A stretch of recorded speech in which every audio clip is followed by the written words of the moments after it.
রাজ্যে thread culture চলছে, কিন্তু এই থ্রেড কালচার বেশি দিন টিকবে না। যারা থ্রেড কালচার চালাচ্ছেন তাদের উদ্দেশ্যে বার্তা দিলেন ভাঙড়ের বিধায়ক ভাইজান নওশাদ সিদ্দিকী।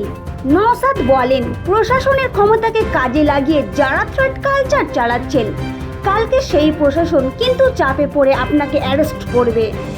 এই কথা মাথায় রাখুন। শনিবার 28 সেপ্টেম্বর রঘুনাথগঞ্জে এক কনভেনশনে এসে এই মন্তব্য করলেন ভাঙড়ের আইএসএফ বিধায়ক নওশাদ সিদ্দিকী। নওশাদ বলেন, আপনি বিরোধী দল করেন, আপনার উপর থ্রেট আসছে। লেদার কোম্পানিকে কাজ করেন, কোম্পানিকে বলছে যদি ওকে কাজ দেয়া হয় তাহলে কোম্পানি বন্ধ করে দেব। এই থ্রেট কালচার চলছে, এটা বেশি দিন টিকবে না। থ্রেড কালচার নিয়ে মমতাকে ভাইজানের চ্যালেঞ্জ। আমরা শুনে নিই নওশাদ সিদ্দিকী কি বললেন। সর্বোচ্চ পর্যায়ে চলছে, শুধু মেডিকেল কলেজে নয়।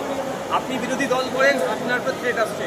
আপনি লেদার কমপ্লেক্সে কাজ করেন, ওখানে গিয়ে কোম্পানিকে বলছে যদি ওকে কাজ দেওয়া হয়, আমাদের ছেলেদের সাথে হয়েছে আইএসএফে, যদি ওকে কাজ দেওয়া হয় তোমার কোম্পানি বন্ধ করে দেবো। এই থ্রেড কালচার চলছে, এটা বেশি দিন টিকবে না।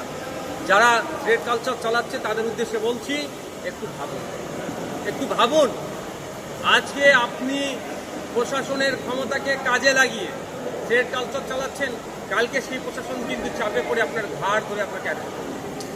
এটা মাথায় রাখুন। কারণ আমি আপনাদের বলে রাখি, আমাদের পার্শ্ববর্তী দেশ, আমি জাস্ট উদাহরণস্বরূপ বলছি, ওটা আমাদের রাজ্যে হোক, আমি কোনো মতেই চাইবো না কোনো একটা নির্বাচিত সরকারকে এরকমভাবে কেউ ফেলুক। আমি আমার রাজ্যের জন্য কোনোভাবেই চাইবো না, দেশের জন্য আমি চাইবো না। কিন্তু শিক্ষা নেওয়ার কথা বলছি, তারা যে নেত্রীর ছত্রছায়া থেকে ওই থ্রেড কালচার চালিয়েছিল, হিংসা করেছিল, সেই নেত্রী কিন্তু বায়ুসেনার ফ্লাইট ধরে দেশ ত্যাগ করলো। তাদের